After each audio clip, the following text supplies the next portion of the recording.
كل شيء إذا ما تم نقصان، فلا يغر بطيب العيش إنسان. هي الأمور كما شاهدتها دول، من سره زمن ساءته أزمان. وعالم الكون لا تبقى محاسنه.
بسم الله الرحمن الرحيم. الحمد لله رب العالمين القائل في كتابه المبين: وما أرسلناك إلا رحمة للعالمين. وأشهد أن لا إله إلا الله وحده لا شريك له الحق المبين. وأشهد أن محمدًا عبده ورسوله الرؤوف الرحيم القائل: إنما أنا الرحمة المهداة. صلى الله عليه وعلى آله وأصحابه ومن تبعهم بإحسان إلى يوم الدين وسلم تسليماً كثيراً. أما بعد، أيها المؤمنون عباد الله، أيها المسلمون إخوة في الله، إن دين الإسلام هو أكمل الأديان وأفضلها وأعلاها وأجلها. دين الإسلام مبني على الرحمة والإحسان وحث الإنسان على المنفعة لأخيه. فالأخلاق الحسنة في الدين تجذب الناس إلى دين الله وترغبهم فيه، والأخلاق السيئة تنفر الناس عن الدين وتبغضهم إليه. فالرسول صلى الله عليه وسلم المعصوم يقول الله له فيما يقول بقوله: فبما رحمة من الله لنت لهم ولو كنت فظا غليظ القلب لانفضوا من حولك فاعف عنهم واستغفر لهم وشاورهم في الأمر. وقال أيضا: خذ العفو وأمر بالعرف وأعرض عن الجاهلين. فهذه الآية جامع لحسن الخلق مع الناس. معاشر المسلمين، الإسلام دين معروف بسماحته وبعده عن الغلظ، بل يحارب هذه الأمور، كما روي عن ابن عباس رضي الله عنهما أنه قيل لرسول الله صلى الله عليه وسلم: أي الأديان أحب إلى الله؟ فقال صلى الله عليه وسلم: الحنيفية السمحة. وقد نهي عن الغلو في الشيء لشدة ضرره. فعن ابن عباس أيضا رضي الله عنهما عن النبي صلى الله عليه وسلم أنه قال: إياكم والغلو في الدين فإنما أهلك من كان قبلكم الغلو في الدين. فالإسلام ليس دين إرهاب أو عنف، بل دين يأمر بالخير والمعروف وينهى عن الشر والمنكر، حرم الظلم والاعتداء على الآخرين وإشاعة الفوضى. أما قال الله في الحديث القدسي: يا عبادي إني حرمت الظلم على نفسي وجعلته بينكم محرما فلا تظالموا. فالإسلام يعتبر قتل الأبرياء ظلما وفسادا في الأرض. أيها الإخوة في الله، إن للإسلام خصائصه الخاصة به تميزه عن غيره تمييزا واضحا بارزا، فهو من حيث مصدره هو من عند الله، وهذه هي خصيصته الأولى في كونه ربانية المصدر، أي الانتساب إلى الرب سبحانه وتعالى. فالإسلام وحي الله إلى خاتم رسله. قال الله تعالى: وإنك لتلقى القرآن من لدن حكيم عليم. والقرآن الكريم وفيه معاني الإسلام واجب الاتباع دون غيره من الكتب والأديان السماوية السابقة. يقول الله تعالى: وهذا كتاب أنزلناه مبارك فاتبعوه واتقوا لعلكم ترحمون. وسنة الرسول الكريم عليه الصلاة والسلام هي الأخرى كالقرآن واجبة الاتباع، وعلى هذا دل القرآن: وما ينطق عن الهوى إن هو إلا وحي يوحى. وقد قال صلى الله عليه وسلم: ألا وإني أوتيت القرآن ومثله معه. أيها المسلمون، وهو من حيث الأشخاص الذين يحكمهم أن الإسلام عام لجميع البشر باق لا يزول، وهذه هي خصيصته الثانية في كونه يناسب الإنسان. فالإسلام يمتاز بنزعته الإنسانية الواضحة الثابتة الأصيلة في معتقداته وعباداته وفي تشريعاته وتوجيهاته. إنه دين الإنسان حقا، وهو شامل من حيث مدى ونوع العلاقات التي ينظمها والأفعال التي يحكمها. وهذه هي خصيصته الثالثة، وهي الشمولية. فيمتاز الإسلام بكل ما تضمنه كلمة الشمول من معان: شمول يستوعب الزمن كله والحياة كلها وكيان الإنسان كله، ما فرطنا في الكتاب من شيء. إخوة الإيمان، أما الخصيصة الرابعة للإسلام فإنه وسطي ذو جزاء أخروي بالإضافة إلى جزائه الدنيوي، ونعني بها التوسط بين الروحية والمادية، وبين الفردية والجماعية، وبين الواقعية والمثالية، وبين الثبات والتغير وما شابهها، بحيث لا ينفرد إحداهما بالتأثير أو يأخذ أكثر من حقه. وكذلك جعلناكم أمة وسطا لتكونوا شهداء على الناس ويكون الرسول عليكم شهيدا. وأما من حيث نزوعه إلى المثالية دون إغفال للواقع فهو مثالي وواقعي، وهذه هي خصيصته الخامسة بمراعاة واقع الكون ولكنه يدل على حقيقة أكبر من ذلك. ليس الكون فحسب، بل الله خالقها هو الله، ومراعاة واقع الحياة بما فيها من خير وشر، ولكنها تمهد لحياة أخرى بعدها. وكذلك في مراعاة واقع الإنسان من حيث أنه مخلوق مزدوج الطبيعة، فيه قبضة الطين ونفخة الروح. أيها الإخوة والأخوات، وأما الإسلام من حيث أصوله ومصادره وأهدافه ومناهجه فهو واضح لا غبار عليه، وهذه هي خصيصته السادسة في كونه واضح فيما يدعو إليه. قال الله تعالى: رسلا مبشرين ومنذرين لئلا يكون للناس على الله حجة بعد الرسل وكان الله عزيزا حكيما. وقال تعالى: فمن يعمل مثقال ذرة خيرا يره ومن يعمل مثقال ذرة شرا يره.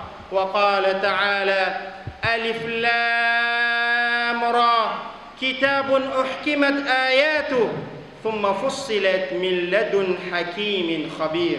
وقال تعالى: يا أيها الناس قد جاءكم برهان من ربكم وأنزلنا إليكم نورا مبينا.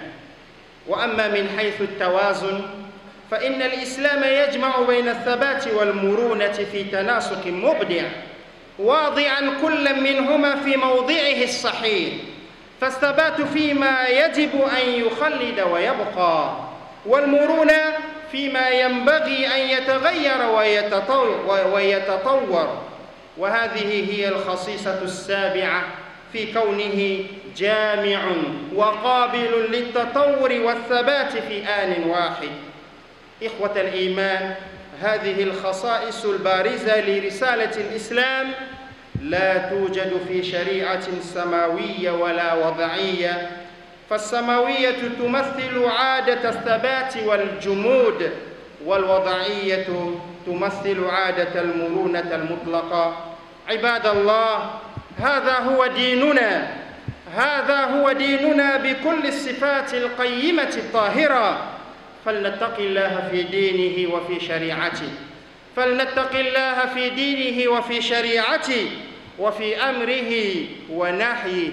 إنا عرضنا الأمانة على السماوات والأرض والجبال فأبين أن يحملنها وأشفقن منها وحملها الإنسان إنه كان ظلوما جهولا، ليعذب الله المنافقين والمنافقات والمشركين والمشركات ويتوب الله على المؤمنين والمؤمنات وكان الله غفورا رحيما.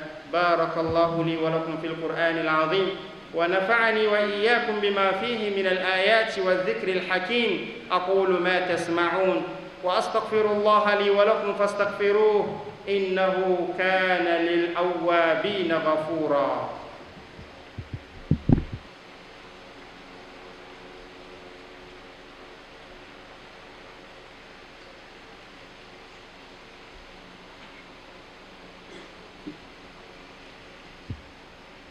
الحمد لله على إحسانه والشكر له على توفيقه وامتنانه.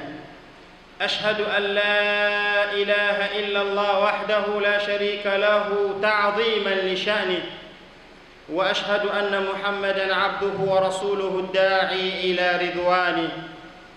Toutes les louanges appartiennent à Allah, le Seigneur des mondes. C'est lui qui dit dans son livre clair: et nous ne t'avons envoyé qu'en miséricorde pour l'univers. J'atteste qu'il n'y a point de divinité digne d'être adorée à l'exception d'Allah, le seul sans associé, la vérité évidente. Comme j'atteste que Muhammad est son serviteur et messager, le compatissant et le miséricordieux, celui qui dit: je suis une miséricorde offerte pour vous.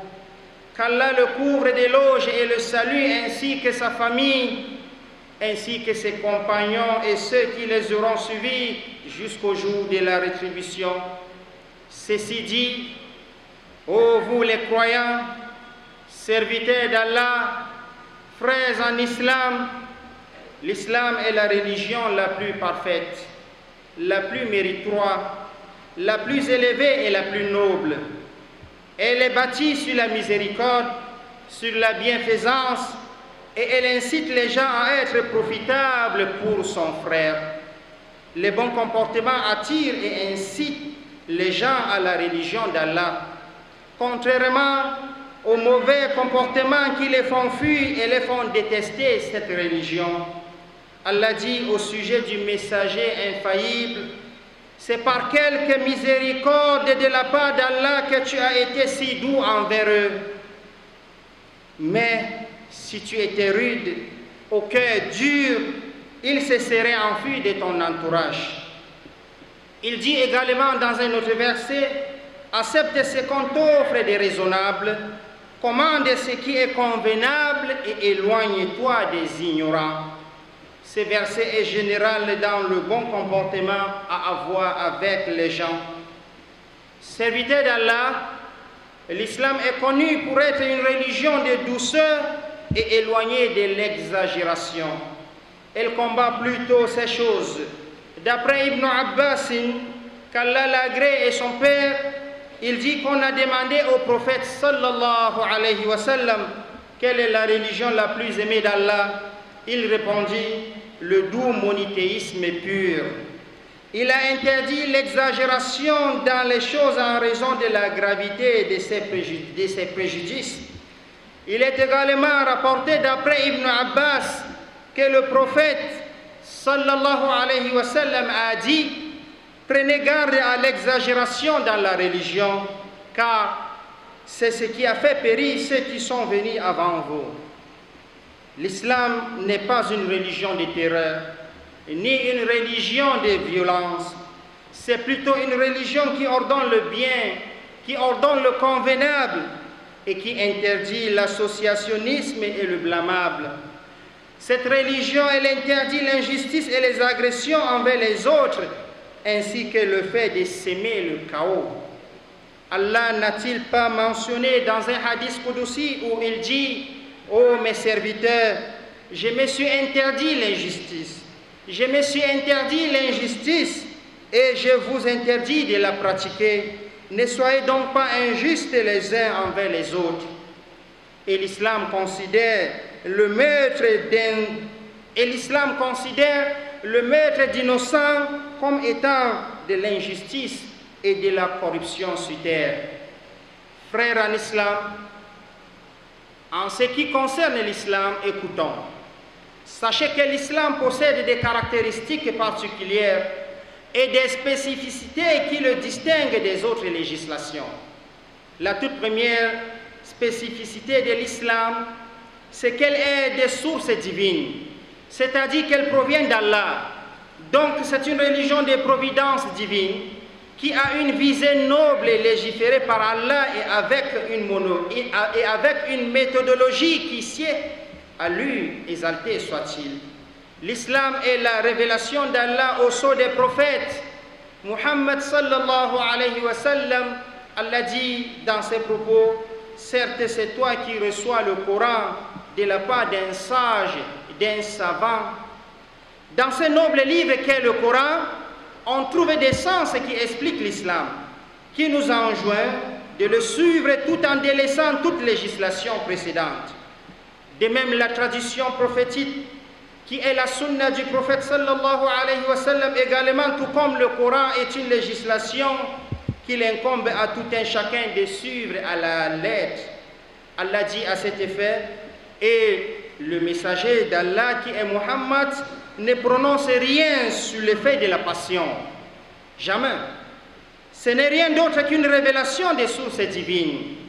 Dans le récit prophétique, le messager a lu le salut et la paix dit: certes, on m'a révélé le Coran et son semblable.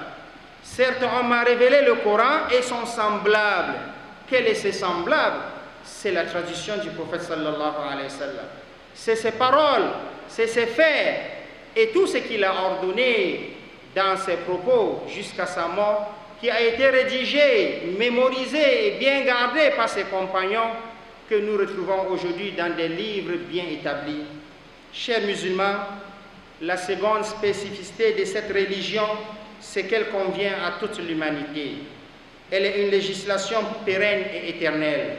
Une religion qui se distingue par sa tendance humanitaire claire, limpide et originelle dans son dogme, ses adorations, sa législation ainsi que ses orientations. En toute vérité, elle est une législation qui sied aux êtres humains. Du point de vue de son ampleur, de la qualité des relations qu'elle établit et les actes qui la régissent, l'islam est universel. Donc, la troisième particularité de l'islam est son universalité. C'est une religion qui se distingue par le fait qu'elle renferme dans son sein tous les attributs du mot universel. Cette universalité qui transcende le temps, l'entité humaine ainsi que la vie tout entière. À Allah de dire, nous n'avons rien omis de mentionner dans le livre, c'est-à-dire le Coran. Chers croyants, une autre spécificité de cette religion, c'est son caractère médian. Cela est expliqué par le genre de rétribution future accordée à celui qui s'y conforme ou s'en départit, et ceci ajouté à sa rétribution mondaine. Quand on fait allusion au caractère médian de l'islam, ou ce qu'on appelle aussi le juste milieu, on entend par là la corrélation entre le spirituel et le matériel, entre l'individuel et le collectif, entre le réel et l'idéal, entre ce qui est stable et ce qui est assujetti à un perpétuel changement.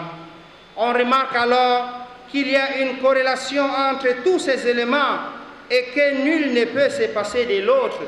Allah dit dans son noble livre, et aussi nous avons fait de vous une communauté de justes pour que vous soyez témoins aux gens comme le messager sera témoin à vous. Fidèle en islam, la cinquième particularité de l'islam est aussi visible par son caractère idéaliste. Ce caractère qui fait une jonction entre le réel et l'idéal, ou encore l'abstrait et le concret. Cet idéal-là nous pousse alors à parler de l'observation et la méditation de ce globe, laquelle méditation nous conduit à une réalité bien plus grande, la réalité de reconnaître le Créateur et qui mérite d'être adoré, Allah. Oui, Allah le parfait par excellence, le sublime. Cette spécificité se caractérise aussi par le fait qu'il tient compte de l'essence même de l'homme, de la dualité de sa composition. Frères et sœurs dans la foi, quant aux sixième particularité de cette religion, la sixième particularité de cette religion, c'est sa clarté. Voie simplicité dans ses fondements, dans ses origines, dans ses méthodologies et dans ses visées. Elle est claire et limpide dans tout ce qu'elle prêche, ou mieux encore dans la globalité de son message. Le Très-Haut nous dit dans le Saint-Coran, en tant que messager, annonciateur et avertisseur, afin qu'après la venue des messagers, il y eut pour les gens point d'argument devant Allah. Que les gens ne trouvent aucun argument devant Allah, c'est pourquoi il a envoyé des messagers. Allah est puissant et sage. Dans un autre verset, le Très-Haut nous dit, quiconque fait le bien fût du point d'un atome le verra, et quiconque fait un mal fût du poids d'un atome le verra. Et il nous dit, le Très-Haut, dans un autre verset, Alif Lam Mim Ra. C'est un livre dont les versets sont parfaits en style et en sens, émanant d'un sage parfaitement connaisseur. Fidèle en islam, quant au septième et dernier des particularités de cette religion, c'est son caractère équilibré. Son caractère équilibré qui met en jonction ce qui est stable et inchangeable dans la religion, mais de l'autre côté, ce qui est sujet à la souplesse et variation en fonction des circonstances. Tout ceci dans une harmonie sans pareil, une harmonie mettant chaque chose à sa juste place, la stabilité dans ce qui doit être pérennisé et préservé, à l'instar des adorations ou injonctions divines, et le caractère souple de l'islam peut être observé dans tout ce qui est sujet à des métamorphoses ou changements. Cette septième particularité de l'islam traduit son caractère universel à travers la combinaison de ce qui est stable et invariable et ce qui est sujet à des variations ou amendements en fonction des circonstances. Fidèles en islam, en conclusion, nous retenons que ces éminentes spécificités, elles sont propres à l'islam. Elles sont propres, ces particularités, à l'islam et ne se retrouvent dans aucune autre religion de quelque origine que ce soit. Alors, fidèles dans la foi, ceci étant notre religion avec toutes les caractéristiques nobles et pures, à nous donc de craindre Allah subhanahu wa ta'ala dans sa législation, à nous de craindre Allah subhanahu wa ta'ala dans ses injonctions, à nous de craindre Allah subhanahu wa ta'ala dans le respect de son engagement. Ne soyons pas ceux-là qui détourneront. Nous avions proposé aux cieux, à la terre et aux montagnes la responsabilité de porter les charges, de faire le bien et d'éviter le mal. Ils ont refusé de la porter et en ont eu peur, tous ces créatures. Mais quant à l'homme, Allah dit, alors que l'homme s'en est chargé, car il est très injuste envers lui-même et très ignorant.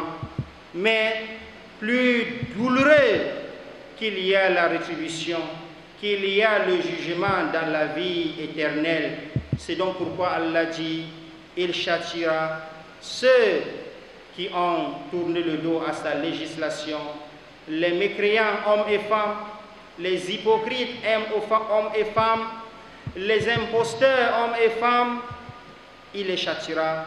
Et de même, il va faire grâce aux croyants hommes et femmes. Il va faire grâce à ceux-là qui ont su le pourquoi Allah subhanahu wa ta'ala les a créés. Craignons Allah en tout moment, à tout lieu, à tout instant, et retournons toujours et toujours dans la législation d'Allah, dans son Coran noble et dans la sunna du prophète Muhammad sallallahu alayhi wa sallam. Qu'Allah vous glorifie de ses propos, qu'Allah nous fasse miséricorde de ce que nous avons écouté et mis en pratique, qu'Allah nous soutienne dans la voie de la vérité et nous facilite la tâche de le mener jusqu'à la fin des temps, jusqu'à la bonne demeure qui est le paradis réservé pour les pieux. Barakallahu li wa lakum fil Qur'an al-azim wa nafa'ani wa iyyakum bima fihi min al-ayati wa zikri al-hakim. Ibadallah, inna Allah wa malaikatahu yusalluna ala an-nabi ya ayyuhalladhina amanu sallu alayhi wa sallimu taslima. Allahumma salli ala Muhammadin wa ali Muhammad كما صليت على إبراهيم وآل إبراهيم وبارك على محمد وآل محمد كما باركت على إبراهيم وآل إبراهيم في العالمين إنك حميد مجيد. وارض اللهم عن الخلفاء الراشدين الأئمة المهديين أبي بكر وعمر وعثمان وعلي وعن سائر الصحابة أجمعين وأنا معهم بمنك وكرمك وفضلك يا أكرم الأكرمين. اللهم أعز الإسلام والمسلمين، اللهم أعز الإسلام والمسلمين وأذل الشرك والمشركين والكافرين. اللهم آمنا في أوطاننا واستعمر علينا خيارنا. اللهم آمنا في أوطاننا واستعمر علينا خيارنا يا رب العالمين. اللهم اهدنا فيمن هديت وعافنا فيمن عافيت وتولنا فيمن توليت وبارك لنا فيما أعطيت. اللهم اهد شباب المسلمين، اللهم اهد شباب المسلمين، اللهم وفقنا للعمل الصالح والتمسك بكتابك وسنة نبيك محمد صلى الله عليه وسلم. لا إله إلا أنت سبحانك إنا كنا من الظالمين. لا إله إلا أنت سبحانك إنا كنا من الظالمين. اللهم حبب إلينا الإيمان وزينه في قلوبنا وكره إلينا الكفر والفسوق والعصيان واجعلنا من الراشدين. ربنا ظلمنا أنفسنا وإن لم تغفر لنا وترحمنا لنكونن من الخاسرين. ربنا وآتنا ما وعدتنا على رسلك ولا تخزنا يوم القيامة إنك لا تخلف الميعاد. ربنا آتنا في الدنيا حسنة وفي الآخرة حسنة وقنا عذاب النار. اللهم اغفر للمسلمين والمسلمات والمؤمنين والمؤمنات الأحياء منهم والميتين إنك سميع قريب مجيب الدعوات برحمتك يا أرحم الراحمين. اللهم اعتق رقابنا ورقاب آبائنا من النار. اللهم اعتق رقابنا ورقاب آبائنا من النار. عباد الله، إن الله يأمر بالعدل والإحسان وإيتاء ذي القربى وينهى عن الفحشاء والمنكر والبغي يعظكم لعلكم تذكرون. فاذكروا الله الجليل يذكركم واشكروه على نعمه يزدكم ولذكر الله أكبر والله يعلم ما تصنعون. وقوموا إلى صلاتكم يرحمكم الله.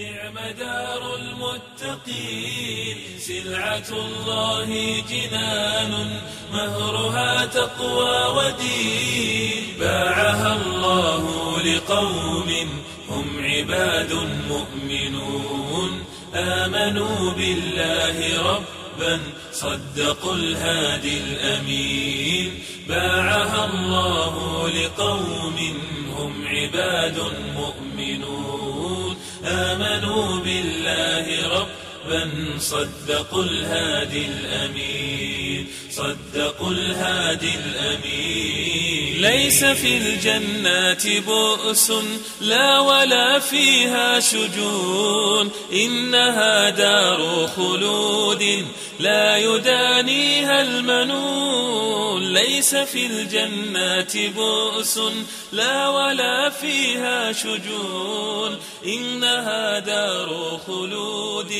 لا يدانيها المنون، لا يدانيها